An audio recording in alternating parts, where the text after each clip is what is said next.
तो बच्चों कैसे हो? जय हिंद, जय हिंद बच्चों, जय हिंद। आज का हमारा लेक्चर स्टार्ट करने का टाइम हो चुका है हमारा, और आप लोगों का और मेरा दिवाली वैकेशन भी ओवर हो चुका है।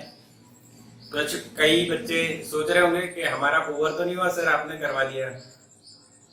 तो बच्चों देखो, वैकेशन लेना कोई बुरी बात नहीं है, बट अब आपको भी पता है कि वेकेशन लिया है तो फिर ऐसा क्वेश्चन आता है कि अब करें क्या सुबह उठने के बाद। हाँ क्या ना बोलो, होता है ऐसा?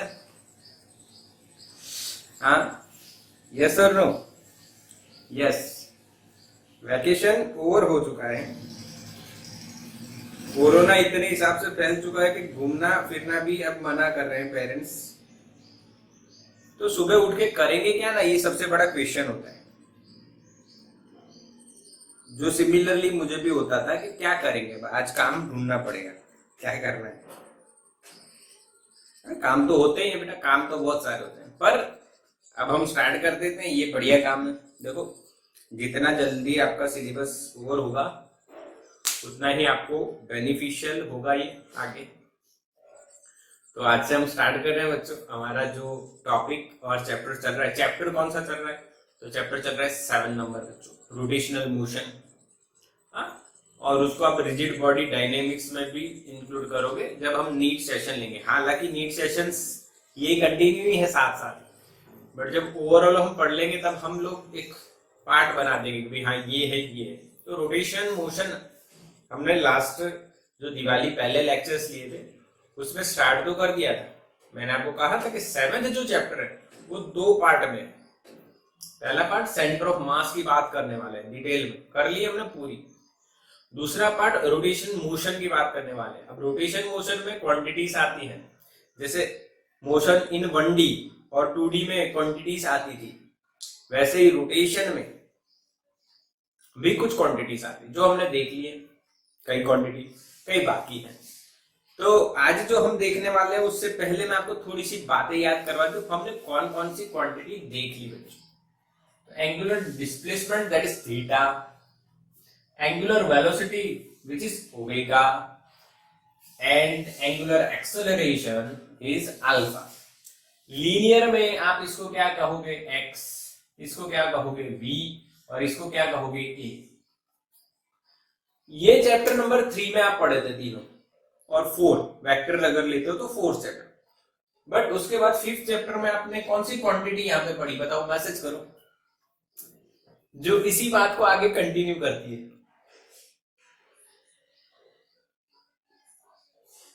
मोमेंटम नहीं, पहले आपने फोर्स पढ़ा, पहले आपने फोर्स पढ़ा, Newton's first law, law of inertia. जब तक एक्सटर्नल फोर्स नहीं लगेगा तब तक एक्सेलरेशन नहीं मिलेगा। जब फोर्स 0 नहीं होगा तब एक्सेलरेशन मिलेगा। Yes, force. तो फोर्स के और उसके बाद हम मोमेंटम बात कर ले, P is equals to mass into velocity. तो बच्चों यानी कि आज हम ये दोनों में से कौन सा टॉपिक लेने वाले हैं? तो फोर्स वाला। तो एक्सेलरेशन हो गया अल्फा, v हो गया ओमेगा, और x हो गया था थीटा। इसी तरह से फोर्स अब बन जाएगा टॉर्क। ये बच्चों सिंबल है जिसका नाम है, ग्रीक सिंबल है, उसका नाम है टाउ, और हम इसको बोलेंगे टॉर्क। क्या बोलेंगे? टॉर्क। उसके बाद हम पढ़ेंगे बच्चों angular momentum which is denoted by L. P इज इक्वल टू mv, यहां पे L आएगा एंगुलर मोमेंटम। ये टॉर्क, ये टॉर्क और ये एंगुलर मोमेंटम। यानी जो फोर्स काम करता था वही टॉर्क करेगा, जो मोमेंटम काम करती थी वही एंगुलर मोमेंटम काम करेगी। लीनियर मोमेंटम, लीनियर मोशन में फोर्स। समझते हैं? बढ़िया लॉजिक, बढ़िया कंसेप्ट होगा। आओ मजा आने वाली है, बिल्कुल बढ़िया। तो पहले टॉर्क देखेंगे, फिर एंगुलर मोमेंटम देखेंगे। तो माइंड में कंसेप्ट क्लियर तो हो रहा है ना? यानी जो लीनियर में आप पढ़े वही रोटेशनल में आ रहा है, बट अलग तरीके से आ रहा है। तो आज का बच्चों हमारा टॉपिक जो है, जो आपको बिल्कुल पक्का होने वाला है, वो है torque. Okay, torque. What is torque? Question ये आता है टॉर्क है क्या। तो एक एग्जाम्पल आपको दिया जा रहा है, समझना है बच्चों। एक एग्जाम्पल मैं आपको बता रहा हूं, समझो। अगर मुझे इस बॉडी को मोशन में लाना है लीनियरली, तो we have to apply external force. Similarly if you want to rotate this object, मान लो यहां पे हमने हिंज कर दिया, इसको फिक्स कर दिया यहां पे, और अब इसको रोटेट करना है ऐसे, तो we have to apply force. तो आप मेरी एक बात से कम्युनिकेट कर पा रहे हो मुझे। If you want to displace linearly, then we have to apply force. If you want to rotate the body, then we have to also apply force. Yes or no? Yes or no बच्चों? Clear या नहीं? Clear, yes. सबको समझ में आ रहा है? जो मैं कह रहा हूं वो समझ में आ रहा है? बिल्कुल क्लियर है, बिल्कुल क्लियर। अच्छा, अब मैं आपको प्रैक्टिकल एक बताता हूं। यहां पे ये बता रहा हूं, बट आप अपने घर के डोर पे ये एक्सपेरिमेंट कर सकते हो।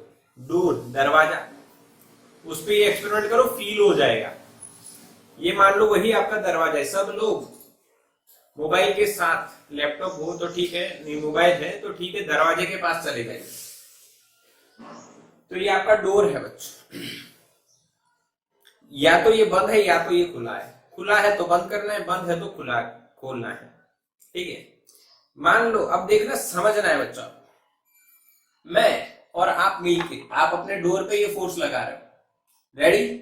सबसे पहले यहां पे लगाओ। तो जैसे मैं यहां पे फोर्स लगाऊंगा तो मैं आराम से इसको खोल पा रहा हूं। यस और नो? जो बच्चे लाइव क्लास में ये कर रहे हैं मुझे बताओ, यस और नो?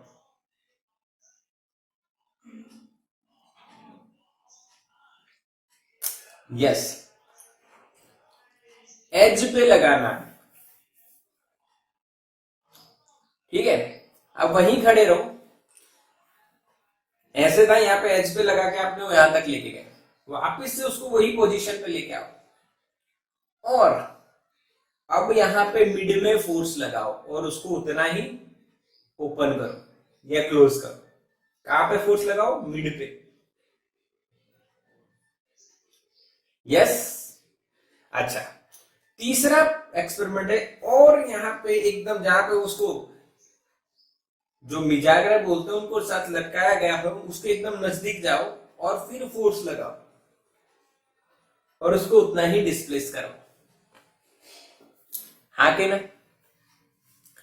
यस, समझ में आया एक्सपेरिमेंट? ये आप इससे बोर्ड से भी कर सकते हो, हाथ में यह दरवाजा है, बिल्कुल फील हो जाएगा, फील हो जाएगा, एकदम बढ़िया से फील हो जाएगा।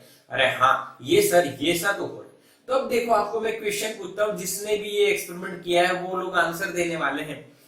हमने यहां पे से जहां पे इसको हिंज किया गया है, इस पोर्शन के नजदीक आते हैं तो फोर्स ज्यादा लगाना पड़ा या कम? हाई या लो? इधर आते हुए, yes, more force is required. Yes, जिसने भी ये एक्सपेरिमेंट किया है उसको फील हो गया है भाई कि you have to apply more force to open और to change the angle of this door by 90, जो हम सेम लेते हैं सभी केस में 90-90 करते हैं। तो जैसे यहां पे आ रहा है तो हमें फोर्स ज्यादा लगाना पड़ रहा है। यानी कि इसका मतलब क्या हुआ? अब देखो, दूसरी बात समझिए। मान लो मैं 5 न्यूटन लगा के इसको इतना ओपन कर दिया मैंने यहां पे, तो वही 5 न्यूटन लगा के मैं इसको उतना ओपन नहीं कर पाऊंगा, और वही 5 न्यूटन यहां पे लगा के उतना ओपन नहीं कर पाऊंगा।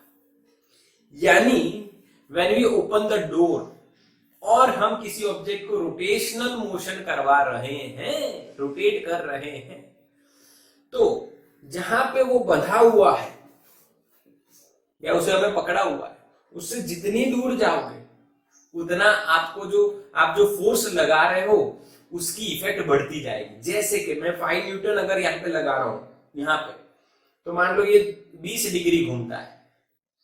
अगर वही 5 न्यूटन मैं बीच में लगा रहा हूं तो ये 40 डिग्री घूम रहा है और वही 5 न्यूटन में यहां लगा रहा हूं तो ये 90 डिग्री घूम रहा है।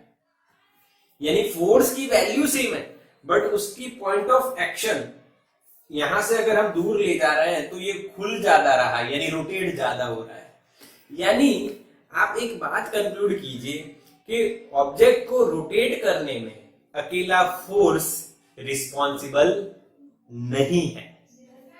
हाँ कि ना बच्चों?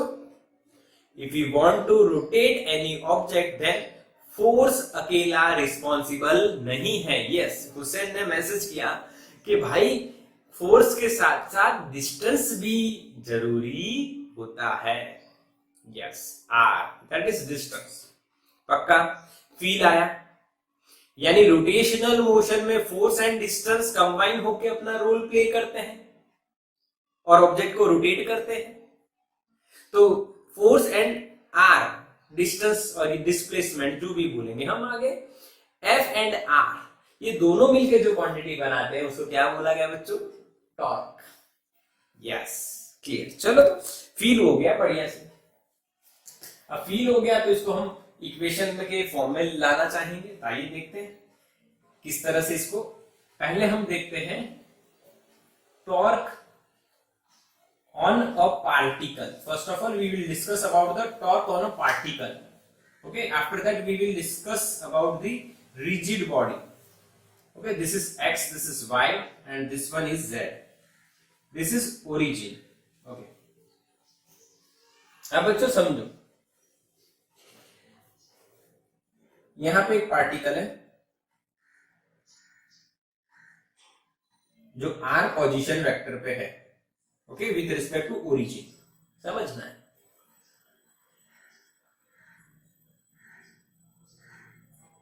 अब मैंने इस पे एक फोर्स लगाया इस डायरेक्शन में, दिस इज फोर्स F,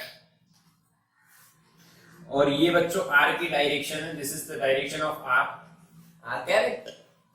इनके बीच का एंगल मान लीजिए थीटा है बच्चों। तो ये मैंने क्या ड्रॉ किया, ये जो तीर है, this is known as line of action of force. क्या बोलेंगे बच्चों? लाइन ऑफ एक्शन, यानी फोर्स इस डायरेक्शन में, ये लाइन ऑफ एक्शन अनंत तक इसे मान सकते हो आप। ओके, लग तो रहा फोर्स इस पार्टिकल P पे यहां पे है, P पार्टिकल पे फोर्स इधर लग रहा है, R इधर है, दोनों की जो डायरेक्शन है F और R, उसके बीच का एंगल कितना है बच्चों? थीटा। अब यानी कि ये केस वही हो गया बच्चों जो हम अभी देख रहे थे। यहां पे हिंज किया हुआ है मान लो डोर को, यहां पे ये पार्टिकल है P, दिख रहा है ना? क्लियर? ओके। और यहां से इसके रिस्पेक्ट में ये जो है वेक्टर R है। यस और नो? हाँ, यस यस यस, समझ में आया? समझ में आया। अब हमने फोर्स लगाया, तो हमने ऐसे फोर्स लगाया, फोर्स और आर के बीच का एंगल कितना है? थीटा। ओके, तो टॉर्क कितना? टॉर्क कितना? तो साइंटिस्ट जो थे हमारे, उन्होंने फाइंड क्या किया कि जो रिजल्टेंट इफेक्ट है जिसको हम टॉर्क बोल रहे हैं, वो किन्हीं दो चीजों पर डिपेंड कर रही है। और वो दो चीजें उन्होंने बताई, एक मैग्नीट्यूड ऑफ फोर्स, ये तो डेफिनेटली आपको भी पता है, मैग्नीट्यूड ऑफ फोर्स। इसका मतलब क्या है कि अगर यहां पे मैं 5 न्यूटन लगा रहा हूं, उसकी जगह मैंने अगर 10 न्यूटन लगाया तो ज्यादा घूमेगा, 50 न्यूटन लगाया तो और ज्यादा घूमने की स्पीड बढ़ जाएगी। यस और नो? हाँ, दिस इज टॉर्क। टॉर्क मतलब रोटेट करने के लिए जो फोर्स लग रहा है, जो रोटेशनल इफेक्ट प्रोड्यूस हो रही है, उसका रीजन क्या है? टॉर्क। वो रीजन किस पे डिपेंड करता है? Magnitude of force. Definitely if you want to rotate any object, if we increase the force then the speed of rotation will increases. Yes और नो? एग्री और not? So that we can say if we increase the magnitude of force then torque increases. हाँ कि ना बच्चों? बोलो yes और no? Yes और no? Yes और नो? यस। दूसरा जो उन्होंने ऑब्जर्वेशन किया वो है परपेंडिकुलर डिस्टेंस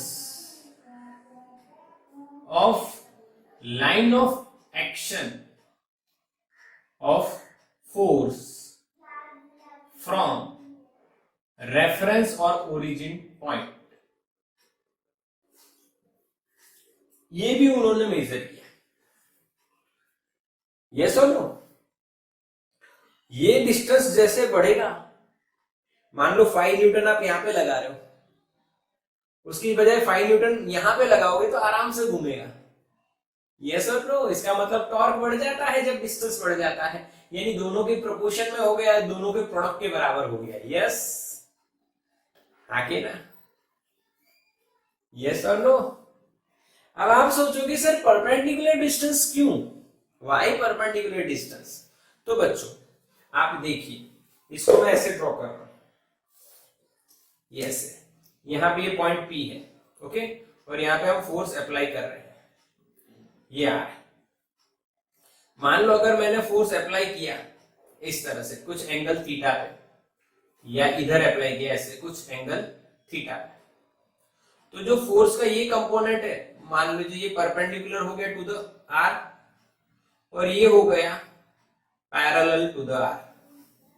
तो इसको घुमाने के लिए कौन रिस्पॉन्सिबल है, ये पैरेलल वाला या परपेंडिकुलर? मैसेज करो, which force is responsible to rotate this board? Perpendicular, right answer Nisarg. Nisarg ने आंसर दिया perpendicular force is responsible for the rotation of this board. Simple. So that we have to consider this. If we take magnitude of force, अगर मैंने force लिया, इसकी बजाय अगर मैं ऐसा करूं, देखो समझना, हमने यहाँ पे फोर्स का कंपोनेंट लिया और मान लो ये R है, अब आप R के दो कंपोनेंट ले लेते हैं, तो this is perpendicular and this is parallel, और ये फोर्स है। तो फोर्स के पैरेलल जो होगा आर, उसमें टॉर्क नहीं आएगा। कहां टॉर्क आएगा? परपेंडिकुलर। परपेंडिकुलर ऐसे फोर्स लगाए तो ये घूमेगा, ऐसे लगाएंगे पैरेलल नहीं घूमेगा। इसलिए कौन सा कंपोनेंट लिखना चाहिए आपको? परपेंडिकुलर। बोलो समझ में आया कि नहीं बच्चों? फील हुआ कि नहीं मेरे बच्चों? यस यस, सबको फील हुआ? Yes or no? If this is the force, अगर ये फोर्स है बच्चों और मैं ऐसे लगा रहा हूं P पार्टिकल पे, तो ये घूमेगा, पर अगर ऐसे लगाऊंगा तो ये नहीं घूमेगा। यानी अगर मैं कुछ एंगल पे लगाऊंगा तो उसके दो कंपोनेंट होंगे, एक परपेंडिकुलर और एक पैरेलल। तो विच component is responsible? Perpendicular component. यानी F और R एक दूसरे के परपेंडिकुलर होने चाहिए, अगर न हो तो परपेंडिकुलर कंपोनेंट्स लेने चाहिए। ओके, तो यहां पे आप देखोगे बच्चों, ये एंगल हो गया थीटा, ये F है और ये R है। तो यहां पे अगर आप R को परपेंडिकुलरली निकालना चाहते हो तो you have to draw the perpendicular line on the line of action of force from the origin. तो इसको मैं कह देता हूं OM। तो यहां पे बच्चों हमें लिखना पड़ेगा OM into magnitude of force is F। So that बच्चों व्हाट इज OM? तब पाइथागोरस लगाओ, ये 90 उसके सामने हाइपो और ये एंगल थीटा उसके सामने वाली क्या हो जाएगी? R sine theta. तो यहां पे लिखा जाएगा बच्चों R sign theta into F। अब मैं इसको क्या बच्चों RF साइन थीटा लिख सकता हूं? यस और नो? क्या लिख सकता हूं? RF साइन थीटा, और R is the position vector, F is force vector, उनके बीच का एंगल थीटा और दोनों का साइन थीटा आ रहा है। यानी अगर मैंने टॉर्क को मैग्नीट्यूड के फॉर्म में लिखा तो RF साइन थीटा हो गया, बट अगर मैं वेक्टर फॉर्म में लिखूंगा तो क्या होगा? क्योंकि R और F दोनों वेक्टर हैं और टॉर्क भी वेक्टर है, तो R क्रॉस F ही होगा, R डॉट F नहीं होगा। क्या बच्चों समझ रहे हो मेरी बात? रिलेट कर पा रहे हो कि नहीं? यस और नो? यस और no? Yes yes yes yes, समझ में आ गया। अच्छा क्लियर हुआ ना? तो टॉर्क का इक्वेशन अब आप क्या याद रखोगे बच्चों? क्या याद रखोगे? क्या याद रखोगे टॉर्क का इक्वेशन बच्चों? R cross F. क्या याद रखोगे? आर क्रॉस एफ, पक्का? R F sine theta. Okay, एक नॉलेज आपको और दे देता हूं यहां पे, आपको पता होना चाहिए।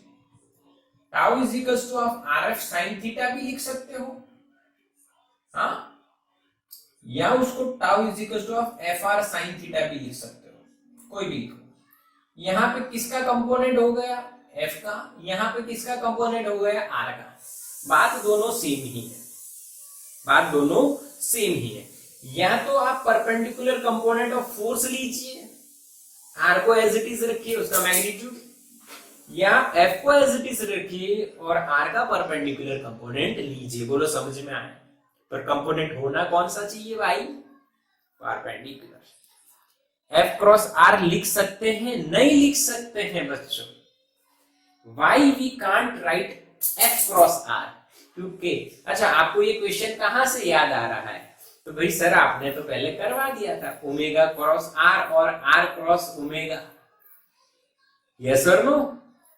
हाँ, उसमें आपने कहा था ओमेगा क्रॉस आर करना है, आर क्रॉस ओमेगा नहीं करना है। तो सर उसमें ऐसा आपने बताया, तो इसमें भी तो कुछ बताइए। हालांकि अपने को लॉजिक पता है, बता देते, आइए चिंता मत कीजिए। देखिए बच्चों, ये एफ की डायरेक्शन, ये आर की डायरेक्शन,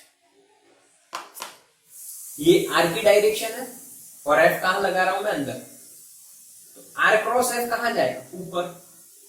यस और नो? ये किसकी डायरेक्शन है? आर। एफ कहां लगा रहा हूं मैं? ऐसे। तो आर क्रॉस एफ कहां जाएगा? ऊपर। ओके, हाँ, यस और नो? एफ क्रॉस कहां, एफ क्रॉस आर कहां आएगा? नीचे। फील हो रहा है कि नहीं हो रहा है? अगर मैंने इस पे फोर्स ऐसे लगाया, अगर इधर देखो तो आर क्रॉस एफ और एफ क्रॉस आर, यस और नो? यहां पे अगर आपने लिखा आर क्रॉस एफ तो वो किधर मिलेगा आपको? बाहर, यानी डॉट। और एफ क्रॉस आर लिखा, एफ क्रॉस आर तो कहां जाएगा बच्चों? अंदर। अब आपको फील करना है बच्चों, इस पार्टिकल को, इस पार्टिकल को इस पॉइंट के रिस्पेक्ट में अगर घुमाओगे तो कहां आएगा? स्क्रू कहां आएगा? बाहर आएगा कि नहीं आएगा? फील कर पा रहे हो? बोलो हाँ के ना? यस और नो? यस और नो? हाँ के ना? इस पार्टिकल को इस पॉइंट के रिस्पेक्ट में अगर आप घुमा रहे हो तो स्क्रू कैसे जाएगा आपका? बाहर आएगा कि नहीं? तो R cross F is correct, F cross are is wrong. Yes, simple.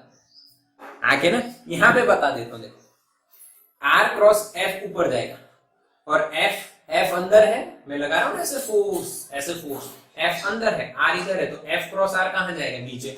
तो सोचो आप इसको ऐसे ऐसे घुमाओगे, ये वो पंखा आपने घुमाया हो ऐसे, तो ऐसे ऐसे घुमा रहे हो अभी आप, तो ये कहां जाएगा? ऊपर।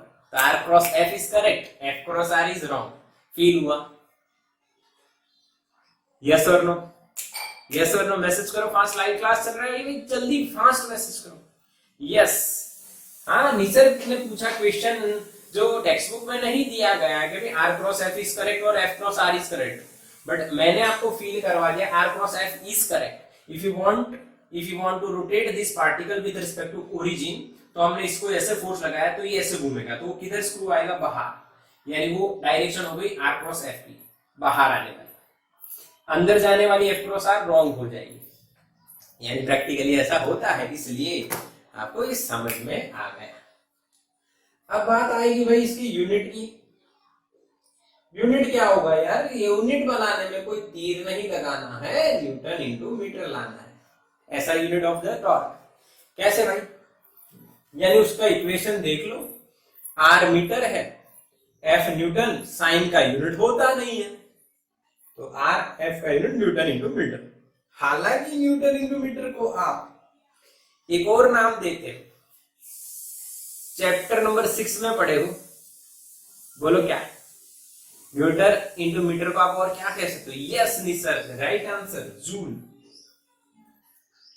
ये ऐसा ही यूनिट हो गए। सीजीएस यूनिट नहीं लिख रहा हूं, आपको आना चाहिए डायन और सेंटीमीटर या अर्ग, ERG, डायन सेंटीमीटर या अर्ग।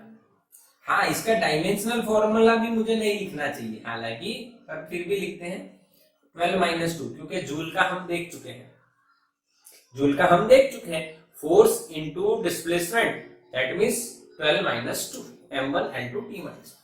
स्केलर या वेक्टर तो अभी पढ़ लिया कि भाई ये कौन सी है भाई, क्वांटिटी वेक्टर, और डायरेक्शन कौन सी होगी? R cross F, not F cross R। पक्का? बोलो बिल्कुल। टॉर्क में किसी को कोई डाउट है क्या बच्चों? फील हुआ? यस और torque on a particle is R cross F, that means RF sine theta. या आप ये याद रखो तो मुझे कोई तकलीफ नहीं, मुझे उल्टा लगेगा आपने मैंने जो कहा वो याद रखा है, ये वाला। ये अगर आप याद रखते हो बच्चों, बहुत बढ़िया बात है। What is torque? Magnitude of force into perpendicular distance of the line of action of the force from the reference point. बस परपेंडिकुलर डिस्टेंस भी याद रखो तो बहुत है। कहां से बच्चों? रेफरेंस, क्योंकि हम किसी को घुमाएंगे तो किसी के रेफरेंस में घूमेगा ना। कोई चीज घूम रही है ऐसा कब बोला जाएगा? भाई एक रेफरेंस है, उसके रिस्पेक्ट में वो गोल गोल चक्कर लगा रही है तो वो घूम रही है, ऐसा कैसे? स्क्रीनशॉट लो बच्चों इसका। तो ये आपने टॉर्क पढ़ा बच्चों, बढ़िया पढ़ा ना? स्क्रीनशॉट लो फटाफट, जल्दी करो बच्चों।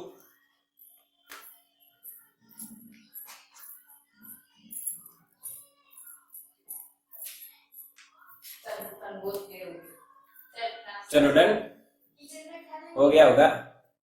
अब हम दूसरी क्वांटिटी देखेंगे भाई। टॉर्क तो कंप्लीट हो गया भाई, टॉर्क कंप्लीट हो गया।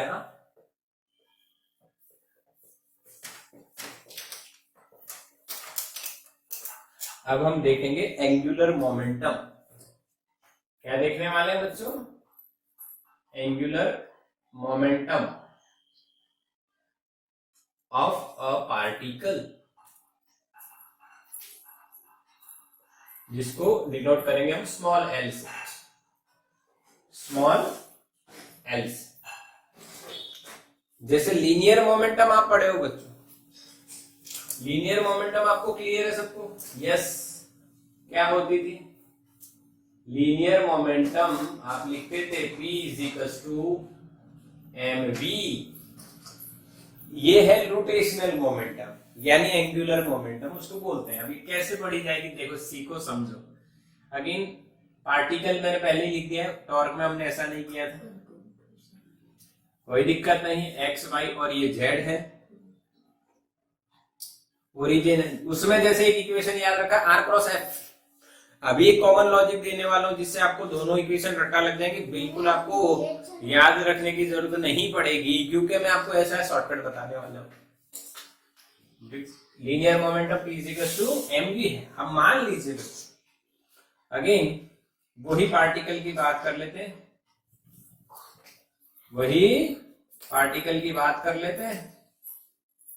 P वाले की। अच्छा, पार्टिकल का नाम बदलने का टाइम आ गया। क्यों? क्योंकि भाई मोमेंटम लीनियर अगर P है तो पार्टिकल को क्यों रखो तो अच्छा रहेगा। ये उसका पोजीशन वेक्टर R हो गया with respect to reference point origin. ठीक है, ये हो गया बच्चों R कैरेट की डायरेक्शन।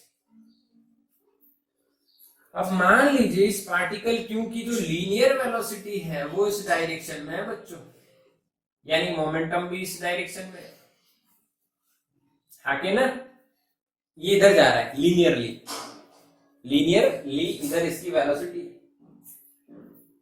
आप पढ़े हो ना, सर्कुलर मोशन होता है, यहाँ पे आपने एक पार्टिकल को बांध के रखा हुआ है, तो ये इसकी कौन सी वेलोसिटी हो जाएगी, कौन सी स्पीड हो जाएगी, लीनियर स्पीड और लीनियर वेलोसिटी। यार आके ना ये लीनियर वेलोसिटी, टेंजेंट ड्रॉ करेंगे तो मान लीजिए इसकी लीनियर वेलोसिटी इधर है, p मोमेंटम है उसी डायरेक्शन में होगी ना, जिधर वेलोसिटी उधर ही मोमेंटम। अब यहां पे आपको नई क्वांटिटी देखनी है जिसको हम क्या बोलने वाले हैं, जिसको हम क्या बोलने वाले हैं, एंगुलर मोमेंटम। ध्यान से देखिए, डेफिनेशन जो अभी पढ़े थे वही है, magnitude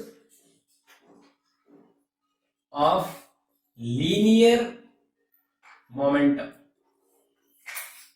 into perpendicular distance of line of action of linear momentum from reference। वही है आगे ना बच्चों, वही डेफिनेशन है जैसा अभी टॉर्क का देखा था। भाई टॉर्क में यहाँ पे फोर्स था, यहाँ पे फोर्स ही था, बाकी सारी बातें वो एक ही है। यस सर, मैंने क्या कहा आपको, सिमिलैरिटी दिखाऊंगा, ऐसा शॉर्टकट दिखाऊंगा कि आपको तुरंत आ जाएगा। आप सोचोगे अरे भाई ये तो बिल्कुल सिंपल, कुछ नया याद नहीं रखना पड़ा।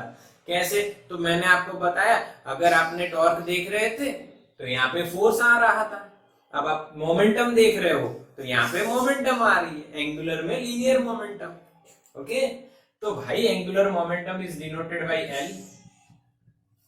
ठीक भाई, अब perpendicular distance of the line of action, तो ये लाइन ऑफ एक्शन है और यहां से परपेंडिकुलर मैंने यहाँ पे नाम दे दिया एम, ये परपेंडिकुलर। मान लो इन दोनों के बीच का एंगल थीटा है तो बच्चों ये एंगल थीटा हो जाएगा।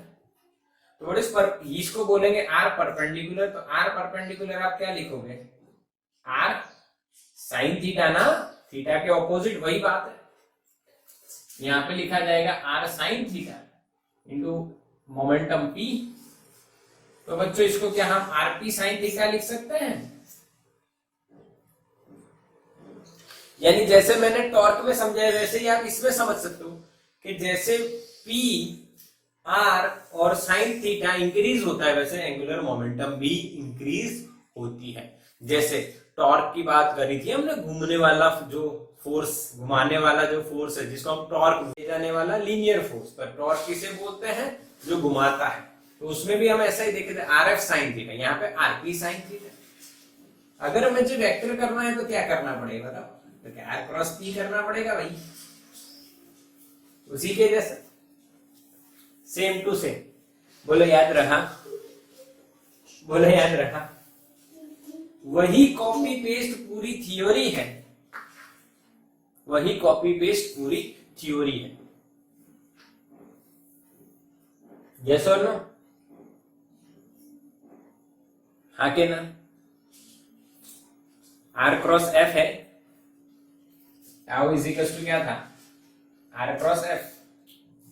फोर्स के कारण घूमता है इसलिए टॉर्क आया।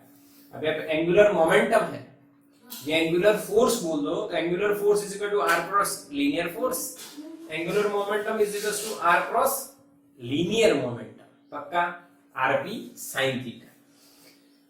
अब एक क्वेश्चन ये होता है कि सर यहां पे भी अगेन आपने आर क्रॉस पी किया, तो बेटा देखो वही बात है, ये आर है, क्रॉस पी इधर आएगा, इसको इसके रिस्पेक्ट में घुमाओगे तो इधर इसकी मोमेंटम ज्यादा होगी। यस और नो?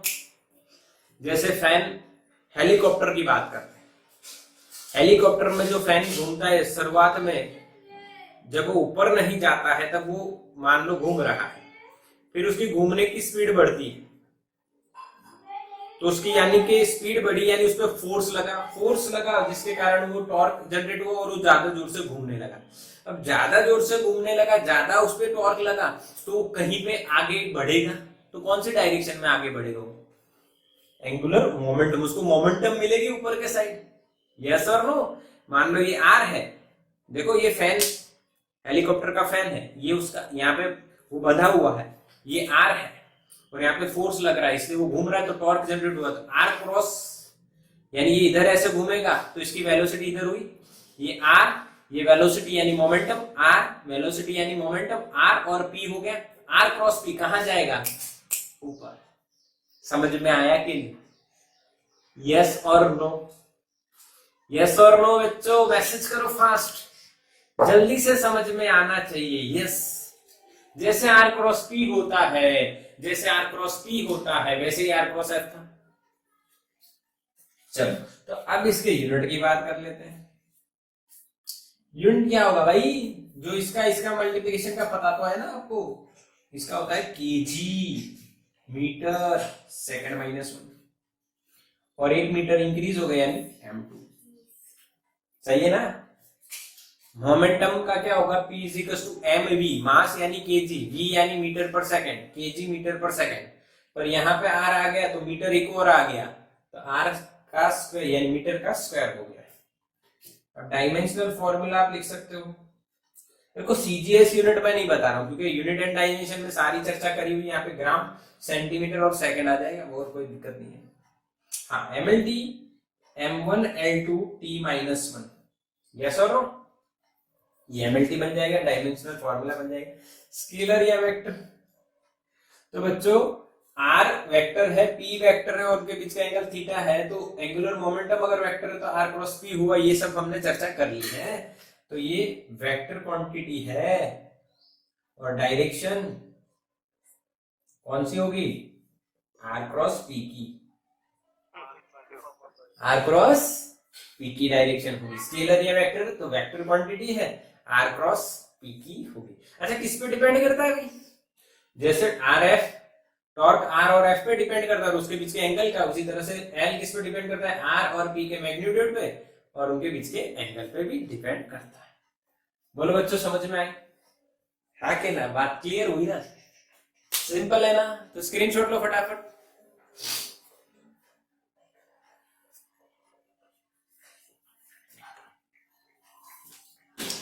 हो गया? यस और नो?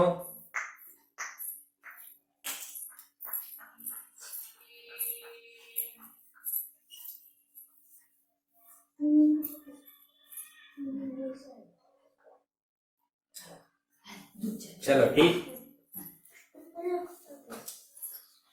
तो बच्चों आपको पूरा कंप्लीट दोनों बातें मेरी समझ में आ गई, यानी अब आप अपना वो जो टेबल बन रहा है, एक टेबल बन रहा है अपना, जिसमें आप लिख रहे हो x, फिर लिख रहे हो b, फिर लिख रहे हो a, फिर लिख रहे हो f और यहाँ पे लिख रहे हो p।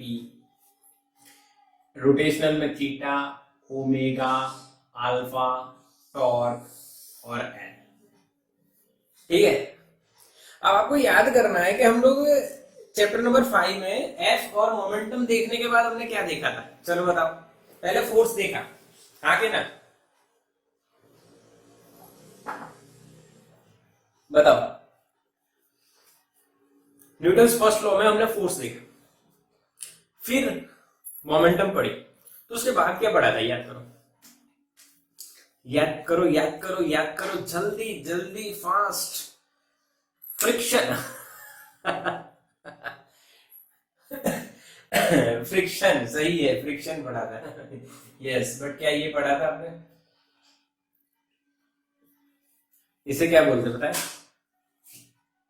Newton's second law. Newton's second law, Newton का दूसरा लॉ, जो फोर्स का इक्वेशन देता है, dp/dt, और this equation is also known as relation between force and momentum.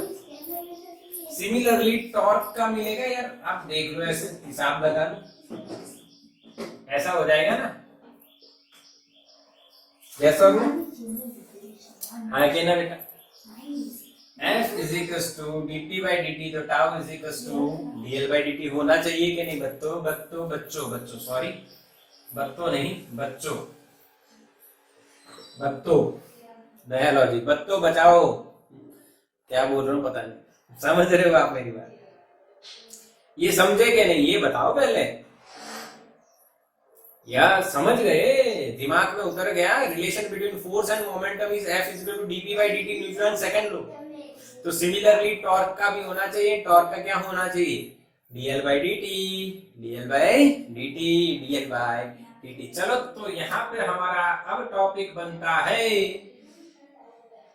Relation between torque and angular momentum for a particle.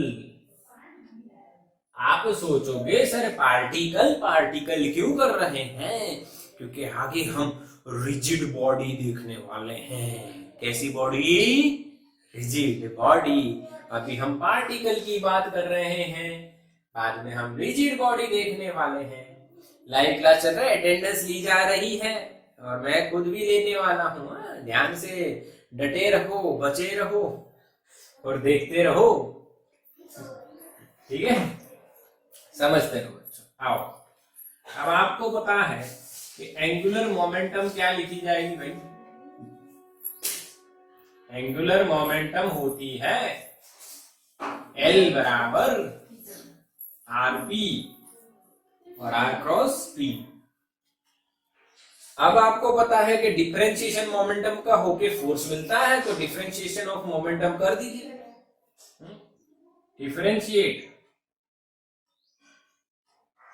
With respect to t और we can say time. तो हमें क्या मिलेगा बच्चों, dl by dt is equal to, अब यहां पे आप देखोगे कि we have two quantities r and p, r and तो बच्चों आपको अब कौन सा रूल लगाना पड़ेगा, तो प्रोडक्ट रूल, इन डिफरेंशिएशन का प्रोडक्ट रूल याद है, पहले को छोड़ दो, दूसरे को डिफरेंशिएट करो, प्लस पहले को डिफरेंशिएशन करो और दूसरे को छोड़ दो, पहले का डिफरेंशिएशन करो दूसरे को छोड़ दो, यूवी रूल जिसे आप बोलते हो। तो हम आर को छोड़ देते हैं, पी का डिफरेंशिएशन करते हैं, प्लस आर का डिफरेंशिएशन कर देते हैं और पी को छोड़ देते हैं। सबको बता रही, यस और नो, क्लियर ना, आके ना। अब यहां पे आप देखोगे भाई तो कि जो dp by dt हमारा है उसकी जगह आप फोर्स लिख सकते हो, जो फोर्स लग रहा है जिससे वो रोटेशनल मोशन हो रहा है, dp by dt is force, and dr by dt की जगह क्या लिखा जाएगा, मतलब फोर्थ चैप्टर याद करो, fourth chapter dr by dt की जगह क्या लिखा जाएगा बच्चों, अरे बच्चों v लिखा जाएगा, बच्चों क्या लिखा जाएगा, v लिखा जाएगा। ओके, तो ये दोनों हम पुट करेंगे, ये दोनों हम पुट करेंगे बच्चों। तो बच्चों समझ में आया, समझ में आया ना, dp by dt की जगह f और dr by dt की जगह v रखेंगे तो हमें इक्वेशन मिलता दिखेगा dl by dt बराबर r cross f plus v cross p। सही है, सही है क्या नहीं, सही है, सही है।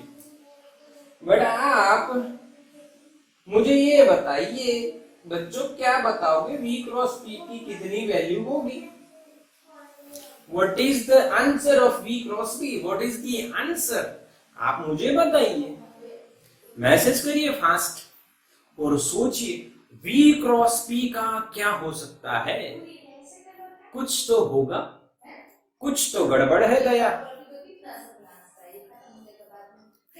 R क्रॉस P या जो भी हम पढ़े हैं उसमें आपको पता है क्या होगा यहाँ पे, पर V क्रॉस P क्या होगा, तो आपको पता है V क्रॉस P होगा VP साइन 0। अगर इसकी वैल्यू आप निकालोगे तो VP साइन 0, आंसर क्या आएगा, साइन 0 इज 0। यस यस, कैसे आपको पता चला, तो भाई ये जो हम पढ़े हैं P is equals to mv, इसका मतलब क्या है, P की जो डायरेक्शन है वो V की डायरेक्शन, यानी P and V parallel, reason है V एंड P पैरेलल है बच्चों। तो V क्रॉस P का जो मैग्नीट्यूड आने वाला है वो 0, यानी V क्रॉस P आपका 0 मिलने वाला है। तो बच्चों जो फाइनल आंसर हमें दिखेगा वो देखो क्या दिख रहा है, dl बाई dt बराबर सिर्फ I क्रॉस f, क्योंकि v क्रॉस p तो 0 हो गया है, इसीलिए फाइनल रिलेशन जो आपका बनेगा वो बनेगा dl by dt is equal to torque.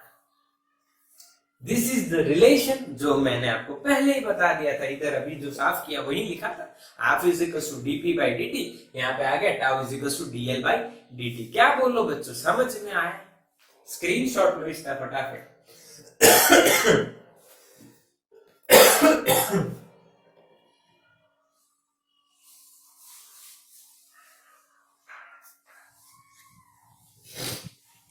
चलो डन, यस। तो बच्चों यानी आपको आज क्या जानने को मिला? लेफ्ट मत होना बच्चों, लाइव क्लास में मैं अटेंडेंस लेने वाला हूँ, अटेंडेंस लेने वाला हूँ, लेफ्ट मत होना, सुन लेना। अच्छा, आप क्या सीखे आज? तो आप तीन चीजें सीख गए। आर क्रॉस एफ टॉर्क होता है, angular momentum R cross P होती है, और टाउ बराबर dl बाई dt होता है। यस और नो? यानी कि एंगुलर मोमेंटम और टॉर्क की जो डायरेक्शन है वो सेम आ रही है इधर। क्लियर है? पक्का ना ये? हाँ के ना? यस और नो? ओके, तो बच्चों आज के लेक्चर में हम इतना ही रखते हैं। ओके, तो इसका स्क्रीनशॉट तो ले लिया आपने?